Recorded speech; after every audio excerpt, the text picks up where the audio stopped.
The midsummer sun hung like a brass disk in the Arizona sky as Cecilia Taylor watched the last sliver of light disappear from her cell window. Her wrists bore the raw marks of shackles, her throat parched from 3 days without adequate water. At 24, she had never imagined dying in a jailhouse on false charges, yet here she was in the summer of 1878, abandoned by justice and forgotten by mercy. The Tucson Territorial Jail reeked of desperation and unwashed bodies.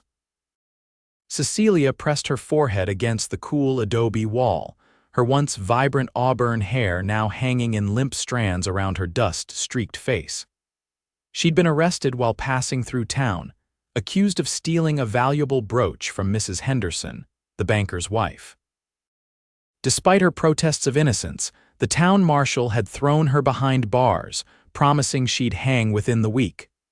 "No point in wasting food on a thief," the jailer had muttered that morning, passing her cell without leaving the customary cup of water. Cecilia closed her eyes. 3 days had passed since her arrest, and she'd already begun to accept that no one was coming for her. She had no family in Arizona territory, no friends to vouch for her character.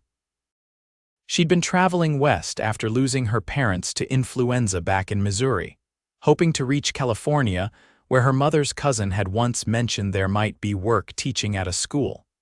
The sound of boots on wooden floorboards caught her attention. Male voices, the marshal's gruff tone, and another, lower and steadier, drifted through the jailhouse. "I don't care if she's the devil herself," the unfamiliar voice said. "You can't just leave a woman to die without trial. She's a thief, Sterling, caught red-handed according to Mrs. Henderson." "And Mrs. Henderson has never been wrong about anything, I suppose?" The sarcasm in the man's voice was unmistakable. "What's the bail?" Cecilia pushed herself to her feet, straining to hear. Was someone actually inquiring about her case? $50, the marshal said with a laugh. "But you'd be throwing your money away. Judge Collins will be back next Tuesday, and he'll sentence her to hang by Wednesday. 50 it is," the stranger said. "I want her released immediately." The heavy jangle of coins followed the unmistakable sound of a leather pouch hitting a desk. Cecilia's heart hammered against her ribs. She smoothed her filthy skirts with trembling hands and tried to tame her tangled hair. Footsteps approached, and she squared her shoulders, determined to face whoever had paid her bail with dignity despite her appearance. The marshal appeared first, his keys jangling as he approached her cell. Behind him stood a tall man Cecilia had never seen before. He wore the practical clothes of a cattleman, a dusty brown hat, a blue cotton shirt with the sleeves rolled to the elbows, revealing tanned forearms, and denim trousers tucked into well-worn boots. He wasn't dressed like the fancy gamblers who sometimes pass through town, nor did he have the threadbare look of a drifter. He stood with the easy confidence of a man accustomed to having his word respected. "Looks like it's your lucky day, Miss Taylor," the marshal said, his tone suggesting he thought it was anything but. "This gentleman has posted your bail." The key turned in the lock, and the cell door swung open with a protesting creak. Cecilia took a tentative step forward, her legs weak from days of sitting on the hard dirt floor. "I don't understand," she said, her voice rasping from thirst. "Who are you?" The stranger's eyes, a clear gray blue like a winter sky, assessed her condition, and his jaw tightened. "Sterling Forrester," he said, removing his hat. "And you look about ready to collapse." As if his words were a prophecy, Cecilia felt the room spin. 3 days of minimal water and even less food had taken its toll. She reached for the cell bars to steady herself, but her strength failed her. Sterling moved with surprising speed for a man his size. He caught her before she hit the floor, one arm around her waist, the other supporting her shoulders. "When was the last time she had water?" he demanded of the marshal. The lawman shrugged. "Been busy." "Town's full with the cattle drive coming through," Sterling's expression hardened. "Get me water, now." The marshal seemed about to object, then thought better of it when he met Sterling's gaze. He disappeared down the corridor. "Why are you helping me?" Cecilia whispered, too weak to pull away from the stranger's support. Questions later, Sterling said. First, we need to get some water in you and get you somewhere safe. The marshal returned with a tin cup of water. Sterling took it and held it to Cecilia's lips, helping her drink slowly. Small sips, he cautioned. Too much too fast will make you sick, Cecilia obeyed, savoring the cool liquid as it soothed her parched throat. After she'd emptied the cup, Sterling turned to the marshal. Her belongings. The marshal gestured to a small carpet bag in the corner. That's all she had on her when we brought her in. Sterling picked up the bag with one hand, his other arm still supporting Cecilia. Can you walk? He asked her. She nodded, though she wasn't entirely certain. She'd spent her life being self-sufficient. Accepting help from a stranger went against everything she'd been taught, but her current circumstances left her little choice. I'll try, she said. She took a step, then another, her legs trembling with the effort. The world tilted dangerously and she stumbled. Without hesitation, Sterling swept her into his arms. No sense in you falling and cracking your head open after I just paid good money to get you out of here, he said, his tone gruff but not unkind. Cecilia wanted to protest being carried through town by a stranger would surely cause gossip, but she lacked the strength. Instead, she found herself cradled against his chest as he carried her toward the jailhouse door. This doesn't mean she's innocent, the marshal called after them. Judge Collins will still want to see her on Tuesday. Sterling paused at the doorway. We'll be there, he said over his shoulder. And you'd better hope she recovers, or you'll be explaining to the territorial governor why you left a woman to die in your jail without due process. With that, he stepped through the door and into the blinding afternoon sunlight. Cecilia squinted against the sudden brightness, turning her face toward Sterling's shoulder. Where are you taking me? She managed to ask. Doc Miller's first, Sterling replied, striding purposefully down the dusty Main Street. Then we'll figure out the rest. Tucson in 1878 was still more frontier outpost than proper town, despite its growing importance as a trading center. People stopped to stare as Sterling carried Cecilia down the street. She felt their eyes on her, curious, judgmental, pitying, and wished she could disappear. Don't pay them any mind, Sterling said, apparently sensing her discomfort. Small towns run on gossip, but they forget just as quickly when something new comes along. They reached a small building with a weathered sign reading J. Miller, M.D. Sterling shouldered the door open without breaking stride. The doctor, a balding man in his 50s with spectacles perched on his nose, looked up from his desk in surprise. Forrester, what's this? This is Miss Taylor.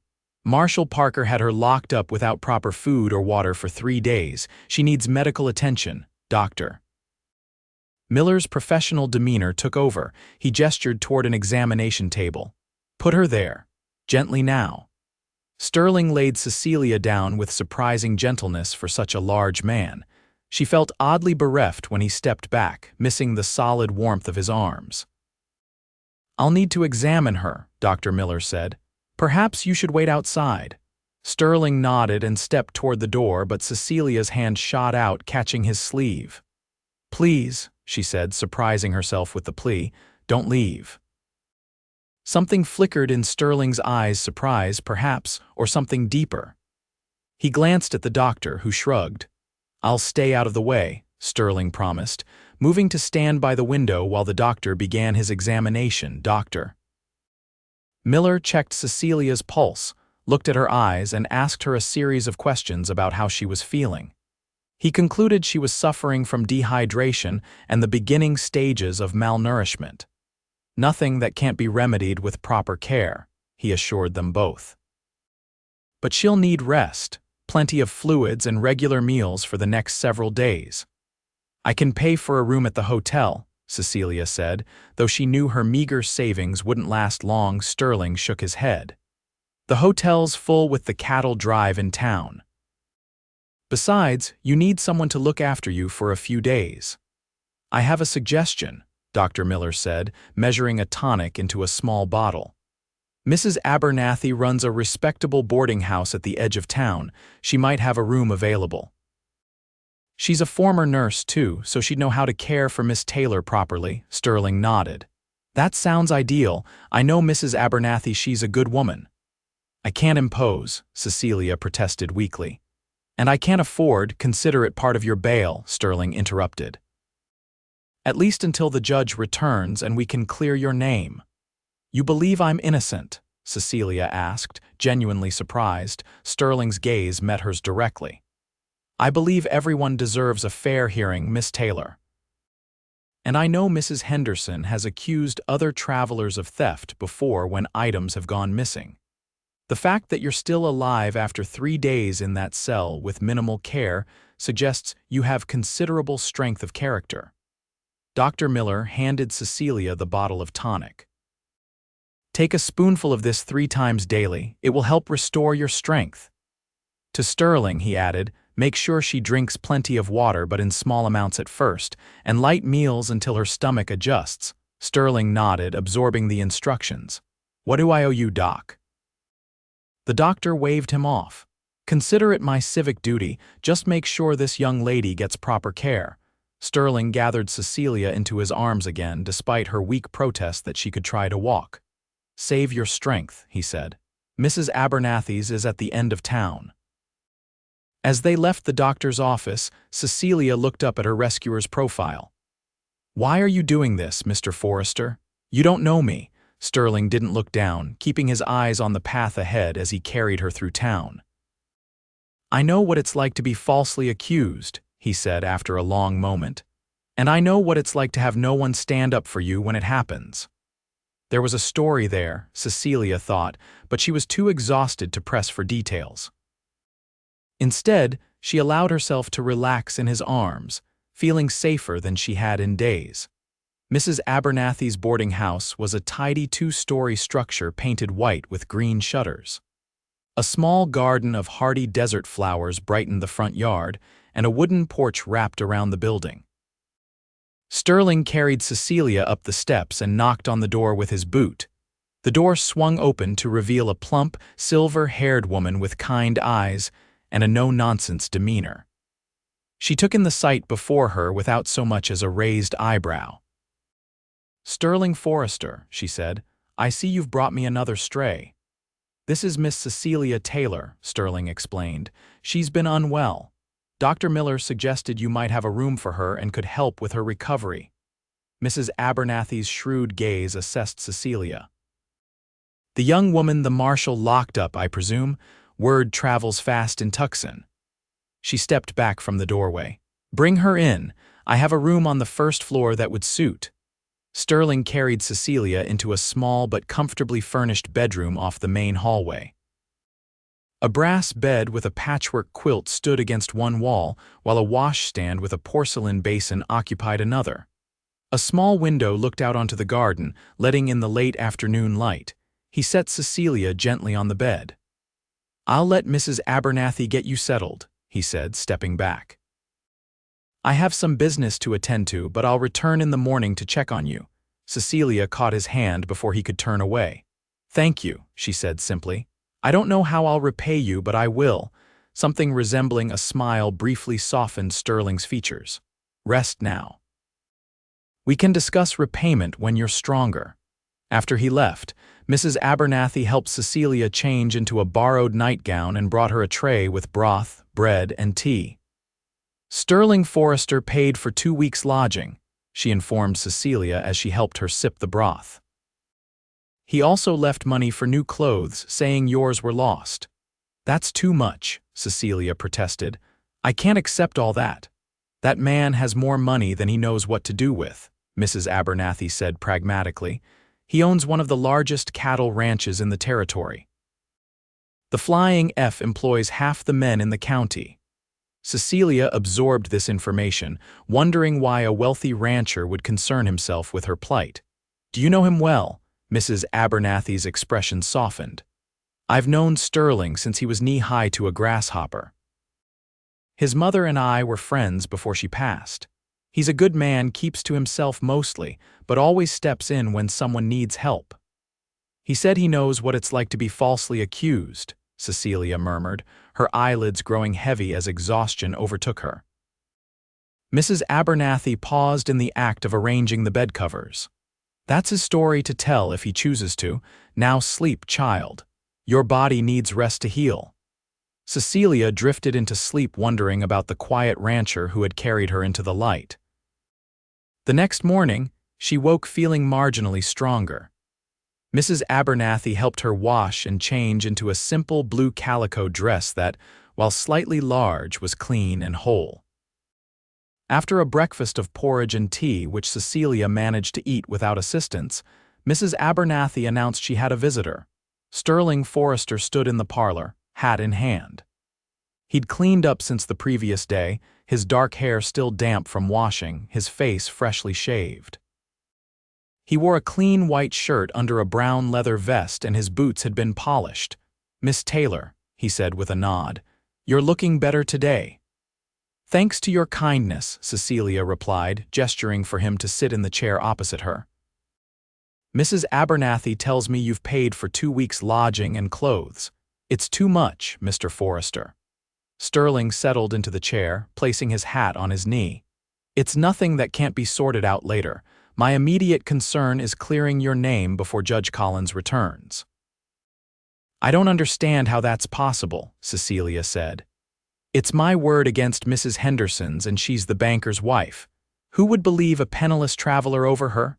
"Perhaps no one," Sterling acknowledged, "unless we can find the real thief or the missing brooch." "Tell me exactly what happened the day of your arrest." Cecilia recounted how she'd stopped at the general store to purchase supplies for her continuing journey. Mrs. Henderson had been there, examining fabrics. Cecilia had admired a bolt of blue silk that the banker's wife was considering, commenting that it matched the beautiful sapphire brooch Mrs. Henderson wore at her collar. Shortly after Cecilia left the store, the marshal had stopped her on the street, claiming Mrs. Henderson's brooch was missing and Cecilia was the only stranger who had been close enough to take it. "They searched my bag but found nothing," Cecilia finished. "The marshal said I must have hidden it somewhere and locked me up while they continued searching." Sterling listened intently, his expression thoughtful. "Who else was in the store while you were there?" Cecilia concentrated, trying to recall details through the fog of her subsequent ordeal. "The shopkeeper, Mr. Brooks. A woman with 2 children, I think Mr. Brooks called her Mrs. Wilson, and a young man who worked there, stocking shelves." "Tommy Jenkins," Sterling supplied. "He's worked at Brooks' store for about 6 months, came from somewhere back east." "Do you know everyone in town?" Cecilia asked, surprised. A ghost of a smile touched Sterling's lips. "It's not that big a town, Miss Taylor, and my ranch hands do a fair amount of business here. I make it a point to know who I'm dealing with." "What do you intend to do?" "Ask questions," Sterling said simply. "Starting with Mr. Brooks, will you be all right here while I'm gone?" Cecilia nodded. "Mrs. Abernathy is taking good care of me, but Mr. Forrester," she hesitated. "Why are you going to such lengths for a stranger?" Sterling stood, settling his hat back on his head. "Let's just say I'm not fond of injustice, Miss Taylor. Besides, Tommy Jenkins has been spending money rather freely for a shop clerk. Makes a man wonder where it's coming from." After Sterling left, Cecilia spent the day regaining her strength. Mrs. Abernathy brought her books to read and kept her company between household tasks. By evening, Cecilia felt well enough to join her hostess for supper in the small dining room, where they were joined by the boarding house's only other current resident, a traveling salesman who asked no questions about Cecilia's presence and retired early to his room. Sterling returned just as they were finishing their meal. His expression was grim but determined. "I've spoken with Mr. Brooks," he reported once they were seated in the parlor. "He confirms you never went near Mrs. Henderson. In fact, you stayed on the opposite side of the counter the entire time. He also mentioned that Tommy hasn't reported for work in 2 days." "Since I was arrested," Cecilia noted. Sterling nodded. "I asked around town. Tommy was seen boarding the eastbound stage yesterday morning, paid for his ticket with a gold coin." "That doesn't prove anything," Cecilia said, though hope was beginning to stir within her. "He could have saved his wages." Perhaps, Sterling conceded. But I also spoke with Hank at the livery stable. Tommy tried to sell him a sapphire brooch 2 days ago. Hank didn't have the cash Tommy wanted, so he took it elsewhere. Cecilia's eyes widened. Then I'm innocent. We must tell the marshal. I already have, Sterling said. He sent telegrams to towns along the stage route, asking them to detain Tommy for questioning. But Parker won't release you from bail until either Tommy is caught or the judge returns. At least now there's hope, Cecilia said softly. I can't thank you enough for your help. Sterling shifted, looking slightly uncomfortable with her gratitude. It's what anyone would do. No, Cecilia contradicted him gently. It's not. Most people would have walked past that jail without a second thought. You didn't even know me, yet you paid my bail and have gone to considerable trouble to prove my innocence. Sterling looked away, his profile outlined by the lamplight. I know what it's like to face a hostile town alone, he said after a moment. 10 years ago, I was accused of stealing cattle from a neighboring ranch. Had the brand altered, they said. I spent 3 months in jail before the real rustlers were caught. By then, my reputation was damaged. Took years to rebuild it. I'm sorry, Cecilia said, understanding now his motivation to help her. That must have been terrible. It taught me not to judge too quickly, Sterling said, rising from his chair. I should let you rest. The doctor said you need plenty of sleep to recover your strength. Will you come tomorrow? Cecilia asked, surprised by how much she wanted him to say yes. Sterling paused at the parlor doorway. If you wish. I do, she said simply. He nodded once, then departed with a quiet goodnight to Mrs. Abernathy. In the days that followed, Sterling became a regular visitor at the boarding house. Each morning he would arrive to report any news about the search for Tommy Jenkins. Each afternoon he would return to sit with Cecilia in the garden or parlor, depending on the heat of the day. They talked about books they had read, places they had seen, and gradually, their personal histories. Cecilia told him about growing up in Missouri, the daughter of a schoolteacher father and a mother who had once dreamed of being a writer. She described the epidemic that had taken both her parents within a week of each other, leaving her alone at 23 with nothing but their small house and her father's books. She had sold everything to finance her journey west, hoping to reach her mother's cousin in San Francisco. In turn, Sterling spoke of his ranch, the Flying F, which he had built from a small homestead into one of the territory's largest cattle operations. He told her about losing his parents when he was 18, his father to a riding accident, his mother to grief, 6 months later. He described his difficult early years learning the cattle business, the false accusation of rustling that had nearly ruined him, and his slow, steady climb back to respectability and success. The ranch is 20 miles north of town, he told her as they sat in Mrs. Abernathy's garden on the 4th day of Cecilia's recovery. I've been staying in town because of the cattle drive, but my men finished the drive yesterday. I'll need to return to the ranch soon.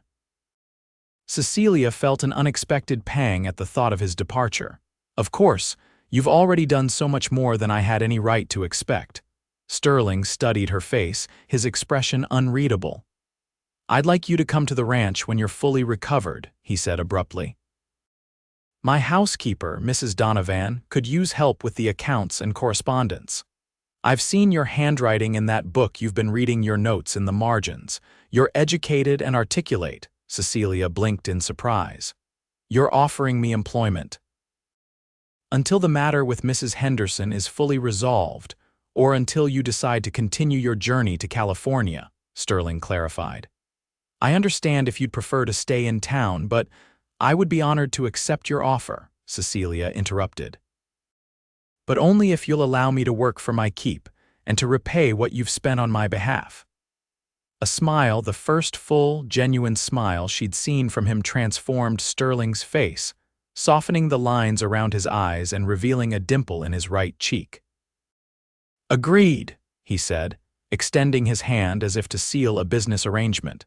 Cecilia placed her hand in his much larger one, feeling calluses that spoke of hard work despite his wealth. His grip was firm but gentle, and he held her hand a moment longer than strictly necessary before releasing it. The next day brought unexpected news. The marshal appeared at Mrs. Abernathy's door shortly after breakfast, looking considerably less hostile than when Cecilia had last seen him.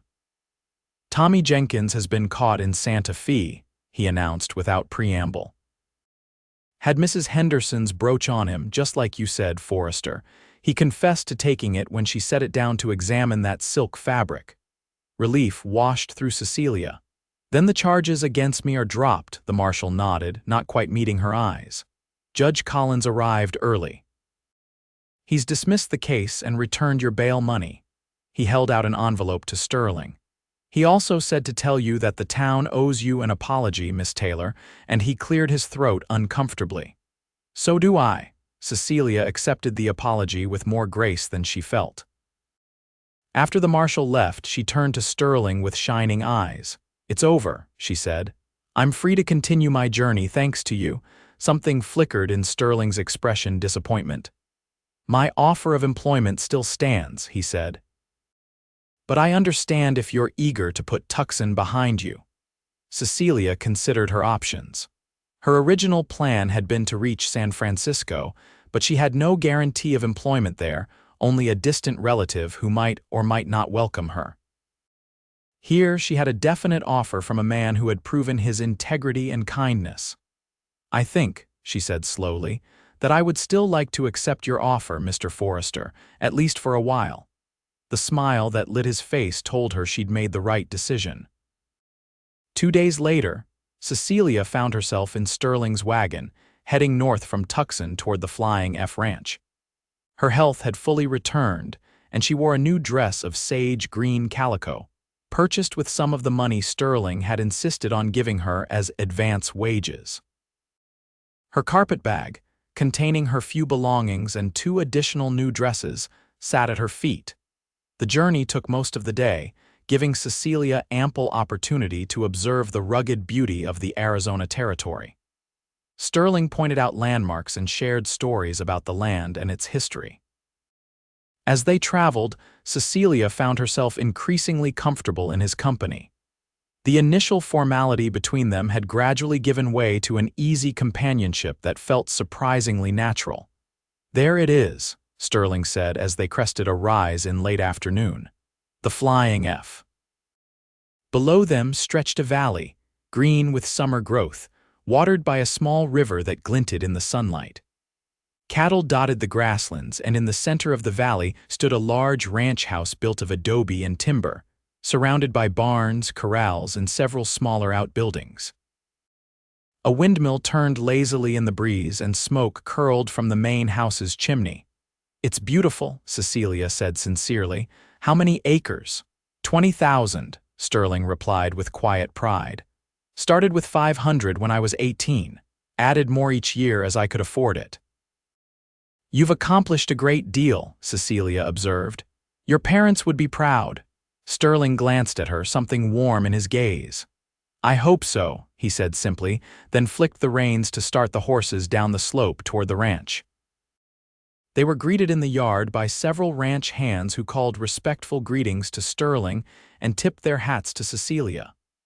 A large dog, some mix of shepherd breeds, bounded up to the wagon, barking joyfully. "That's Ranger," Sterling said as he helped Cecilia down from the wagon. "He's friendly, just noisy." The dog sniffed Cecilia's skirts, then apparently decided she was acceptable and trotted alongside them as Sterling led her toward the main house. The ranch house was larger than it had appeared from a distance, a sprawling single-story structure with a wide porch wrapped around 3 sides. The main entrance opened into a spacious great room with a stone fireplace at one end. The furnishings were solid and practical rather than ornate, but several colorful rugs and handcrafted items added warmth to the space. "Mr. Forrester, you're back." A woman's voice called from a doorway that Cecilia presumed led to the kitchen. Mrs. Donovan appeared, a tall, angular woman with iron-gray hair pulled into a severe bun. Her expression was stern until she smiled, which transformed her face entirely. "And you must be Miss Taylor," she said, advancing to shake Cecilia's hand. "Mr. Forrester sent word you'd be joining us. I've prepared the blue room for you. It has the morning light, which I thought you might enjoy." "Thank you," Cecilia said, warming to the housekeeper's direct manner. "I look forward to helping you with the accounts and correspondence." "And not a moment too soon," Mrs. Donovan declared.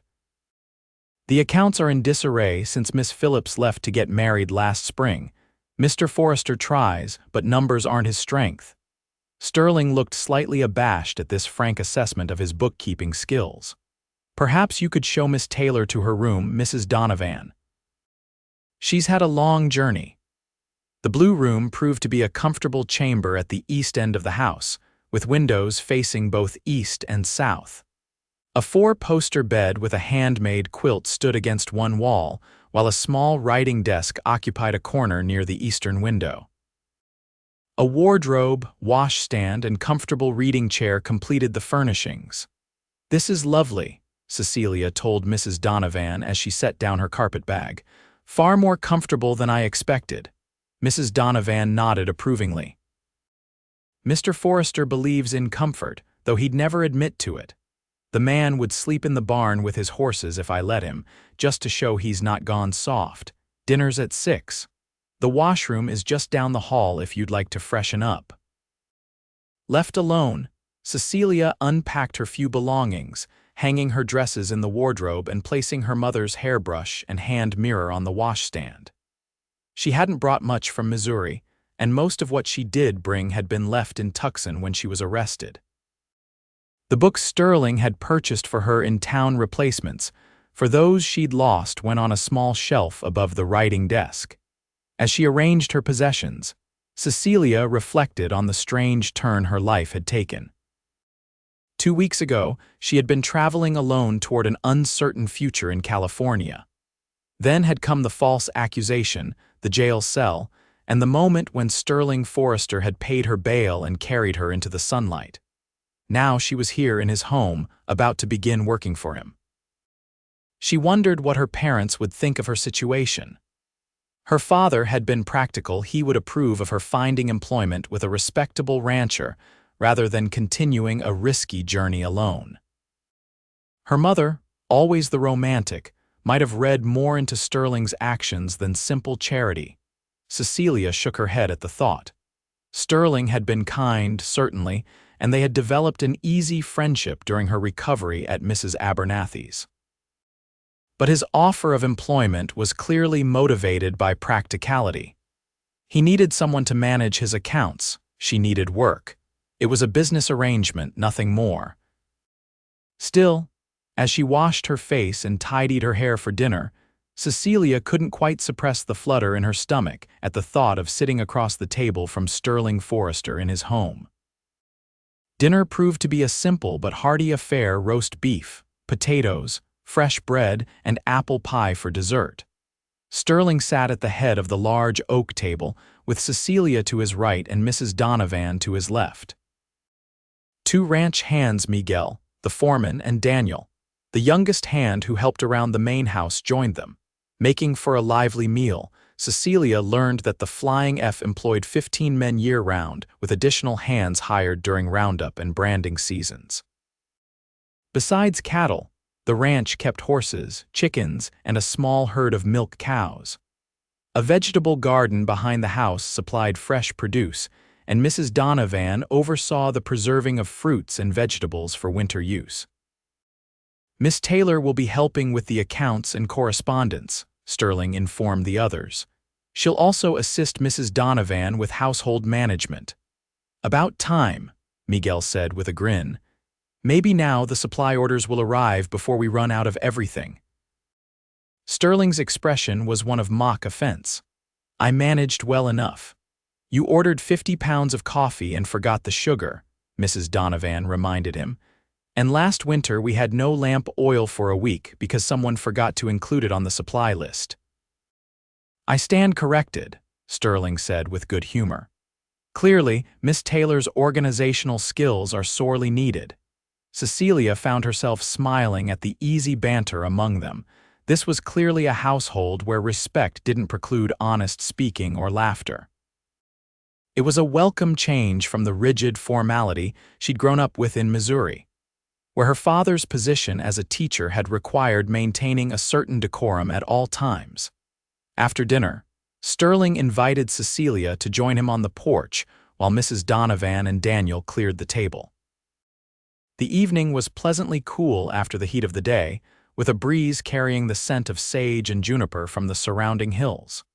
They sat in comfortable wooden rocking chairs, watching as the sun began to set behind the western mountains. "Is it what you expected?" Sterling asked after a companionable silence. "The ranch. It's larger and more impressive than I imagined," Cecilia admitted. "You've built something remarkable here." Sterling gazed out at the land, his expression reflective. "It wasn't easy. Those first years after my parents died, I nearly lost it all, made mistakes, trusted the wrong people. But you persevered," Cecilia observed. "Many would have given up." "This land gets in your blood," Sterling said simply. "Once it does, leaving isn't really an option." Cecilia thought about her own journey, her lack of roots since her parents' deaths. That must be comforting, to be so connected to a place. Sterling studied her profile in the fading light. "You've never felt that way about anywhere? Our home in Missouri was just a house," Cecilia said. "After my parents died, there was nothing keeping me there. I thought perhaps California might become home, but now—" She trailed off, unsure how to express the sense of rightness she'd felt when they crested the rise and she'd first seen the flying F spread out before her. "Now?" Sterling prompted. Cecilia smiled. "Now I think I'll reserve judgment. Perhaps Arizona will surprise me." The next morning, Cecilia began her duties in earnest. Mrs. Donovan showed her the small office off the great room where the ranch accounts were kept. As the housekeeper had warned, the books were in considerable disarray.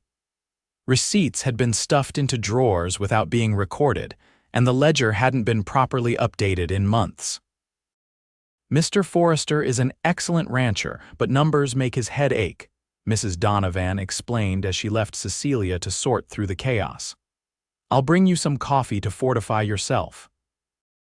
By midday, Cecilia had established a system for organizing the paperwork and had begun entering figures into the ledger. She was so absorbed in her task that she started when Sterling appeared in the doorway. "Making progress?" he asked, leaning against the doorframe. Cecilia pushed a strand of hair back from her forehead. "Slowly but surely. Your cattle operation is more complex than I realized." Sterling entered the room, glancing at her neat stacks of receipts and the freshly inked ledger pages. "Most of it happens out there," he said, gesturing toward the window. "I'm more comfortable with that part. This," he indicated the paperwork, "this is necessary but not my strength." "Fortunately, it is mine," Cecilia said with a smile. "My father insisted I learn bookkeeping along with literature and history. He said a practical education was as important as an academic one." "Your father was a wise man," Sterling observed. "I came to ask if you'd like to see more of the ranch." "Mrs. Donovan says you've been in here since breakfast without a break." Cecilia glanced at the grandfather clock in the corner, surprised to find it was already past noon. "I lost track of time," she admitted. "A tour would be wonderful." Sterling suggested they ride, as the ranch was too large to see on foot. When Cecilia confessed she had limited experience with horses, he offered to have her ride with him on his gelding, Thunder. The prospect of sharing a saddle with Sterling sent an unexpected thrill through her, but she managed to respond with composure, accepting his offer with a nod.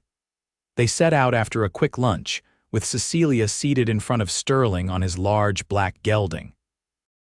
The arrangement required him to reach around her to hold the reins, his arms creating a secure circle that made her acutely aware of his physical presence. The clean scent of his soap mingled with leather and horses, a combination she found surprisingly appealing.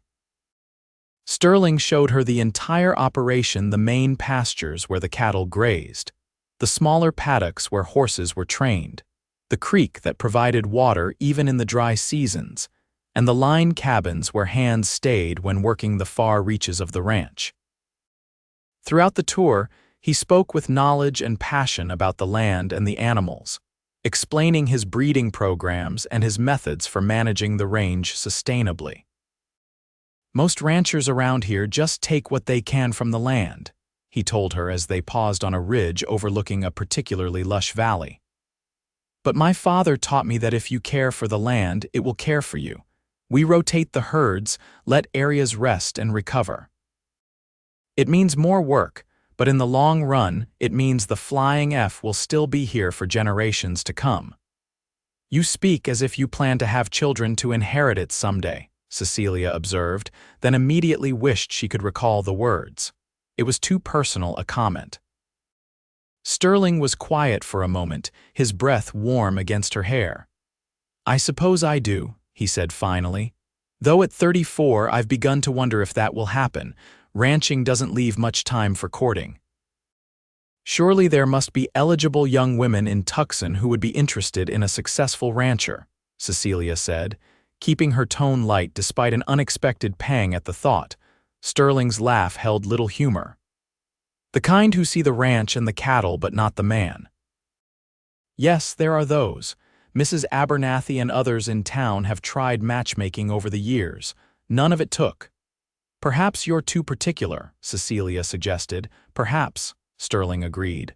"Or perhaps I was waiting for something I couldn't name until recently." Before Cecilia could ask what he meant, he turned the horse back toward the ranch house, ending the conversation. They rode in silence, but it wasn't uncomfortable, rather. It felt like the quiet that falls between people who don't need constant words to communicate. The days slipped into a comfortable routine. Cecilia spent mornings working on the ranch accounts and correspondence, writing letters to suppliers, keeping track of expenses and income, and gradually bringing order to the financial records. In the afternoons, she often helped Mrs. Donovan with household tasks or continued her work if there was much to be done. Evenings were spent in the great room, where Sterling would sometimes read aloud from books in his father's collection while Cecilia sewed or mended. Sundays were days of rest. After a late breakfast, Sterling would often suggest a ride to some beautiful spot on the ranch, a hidden waterfall, a grove of ancient oak trees, or a hillside covered in wildflowers. These excursions became the highlights of Cecilia's weeks. As her confidence with horses grew, Sterling provided her with a gentle mare named Daisy, though he still sometimes suggested they ride double on Thunder to save time, or because the trail is tricky. Cecilia found herself looking forward to those shared rides more than she cared to admit. There was something intimate about being encircled in Sterling's arms as they traversed the beautiful landscape, something that made her heart beat faster when his hand occasionally brushed hers as he adjusted the reins. 6 weeks after her arrival at the Flying F, Cecilia realized with a start that she hadn't thought about continuing to California in days. The ranch had begun to feel like home, and the people there, especially Sterling, had become important to her in ways she hadn't anticipated. That evening after dinner, as they sat on the porch watching the sunset, Sterling broke their comfortable silence with a question. "Are you happy here, Cecilia?" It was the first time he had used her given name, and the sound of it in his deep voice sent a shiver through her that had nothing to do with the cooling evening air. "Yes," she answered honestly. "Happier than I expected to be." Sterling turned in his chair to face her directly. "You were planning to continue to California when your employment here was settled. It's been 6 weeks. The accounts are in order. I've received compliments from suppliers on the clarity of your correspondence." He paused. "I won't hold you if you wish to continue your journey." Cecilia studied his face in the fading light. His expression was carefully neutral, but there was something in his eyes of vulnerability that he couldn't quite hide. "Are you asking me to leave?" she asked softly. "No," Sterling said quickly, then more deliberately. "No, I'm asking what you want." What did she want? Cecilia had been asking herself that question with increasing frequency. Her original plan to reach California seemed distant now, a path chosen out of necessity rather than desire. Here at the Flying F she had found purpose, respect, and something else, something that fluttered in her chest whenever Sterling entered a room or smiled at something she said. "I want to stay," she said finally. "If you'll have me." Relief washed over Sterling's features. "I was hoping you'd say that." He reached across the space between their chairs and took her hand in his. It was a simple gesture, but it felt significant, a crossing of a boundary that had existed between them despite their growing closeness. "When I found you in that jail cell," Sterling said, his voice low and intense, "I told myself I was just doing what any decent man would do, but it was more than that from the beginning. Something about you, your courage, your dignity, even in those terrible circumstances, it called to something in me." Cecilia's heart pounded as he continued. "These weeks with you here have been the happiest of my life," Sterling admitted. "The ranch feels more like home with you in it. I find myself looking for you in every room, listening for your voice, watching for your smile." He took a deep breath.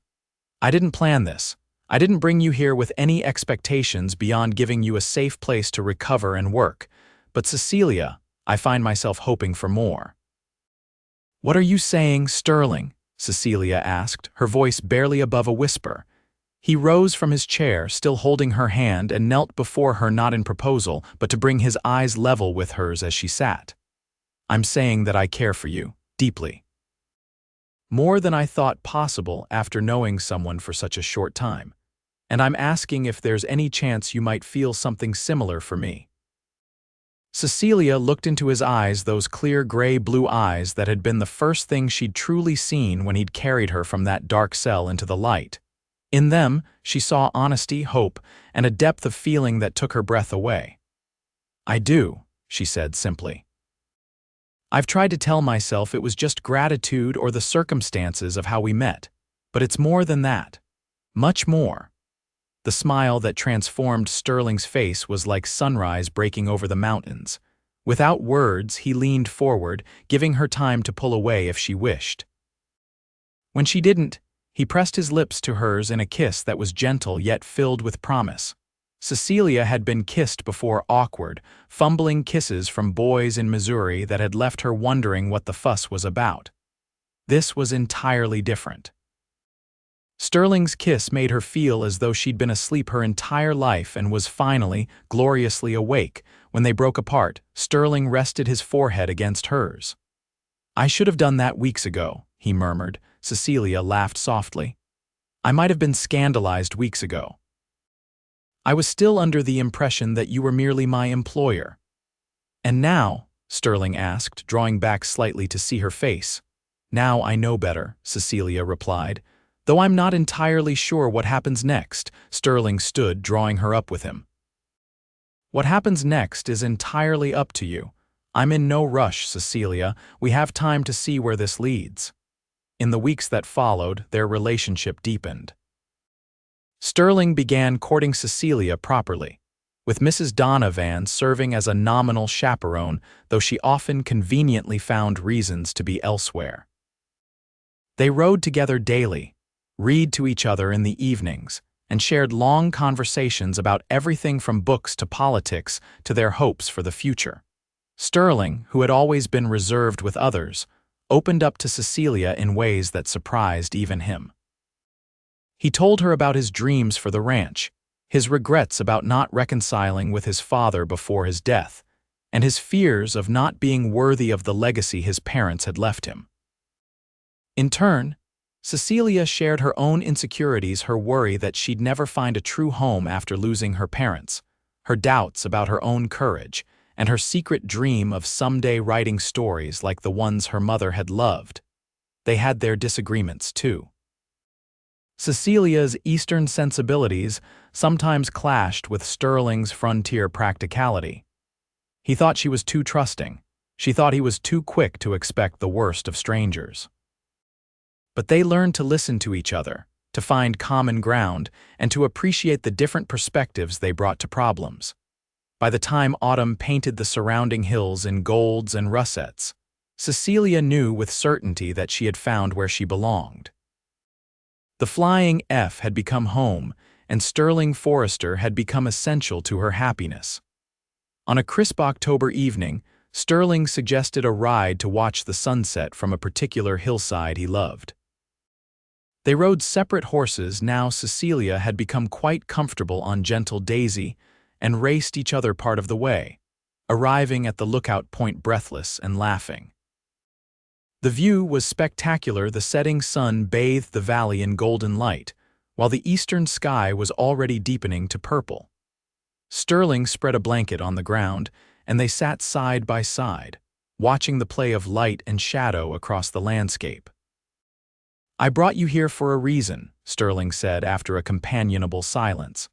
"This was my father's favorite spot on the ranch. He proposed to my mother here."